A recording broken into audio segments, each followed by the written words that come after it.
Hello and welcome to Hobbiton 5, episode 31. I'm Rebecca Platt.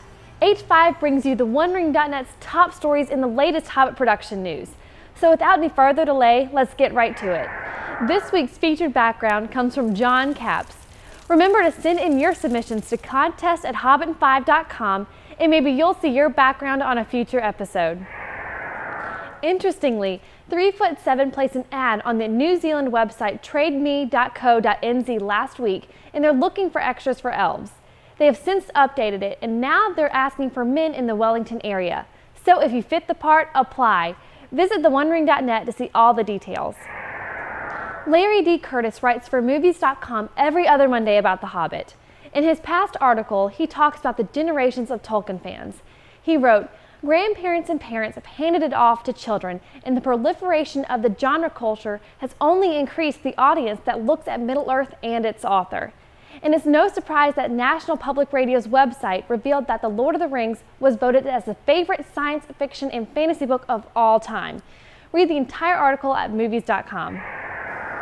Thanks to Dave from HeyUGuys, it looks like Rhys Davies may have had a change of heart.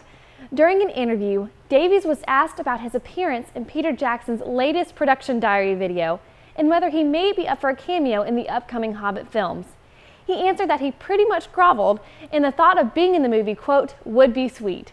Visit theonering.net to see the entire interview and to see what Davies had to say about being back on the set in Middle-earth. From HobbitonTours.com, ringer Sam Deere discovered that the Hobbiton movie set will be closed for all tours from October 5th to November 8th. Could this be an indication that filming will soon resume in Hobbiton? Stay tuned for the latest news. John Nobel will host a new show on the Science Channel. The show Dark Matters is about real-life bizarre experiments and starts later this month. In the show, Nobel explores the most unusual scientific research ever conducted, including head transplantation studies, actual zombie investigations, and attempts to crossbreed humans. Check out the trailer for the show on theonering.net, and thanks to Black Belt Auntie for the reminder. On the latest installment of Weta Workshop's Meet the Crew, Magnus interviews Mary, who assumes responsibility for Weta's 3D modeling department. She explains how she got her start at Weta and said the best part of her job is the people she gets to work with.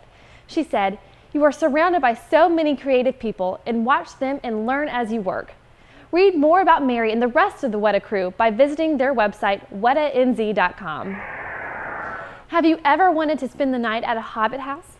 Well, now you can in Trout Creek, Montana, where proprietor Steve Michael says a big pair of hairy slippers and a wizard's hat await you.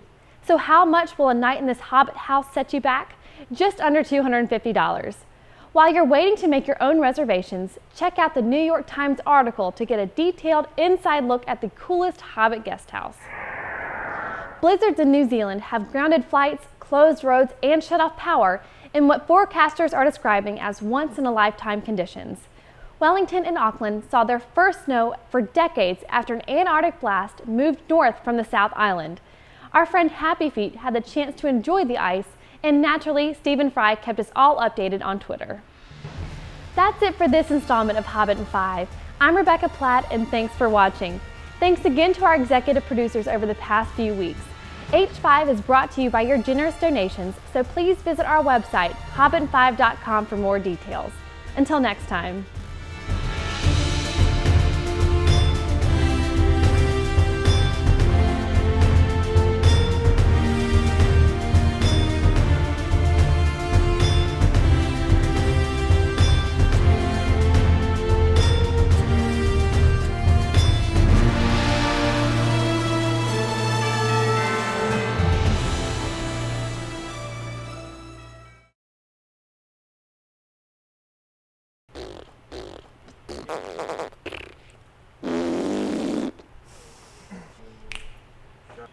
Oh, I love him too.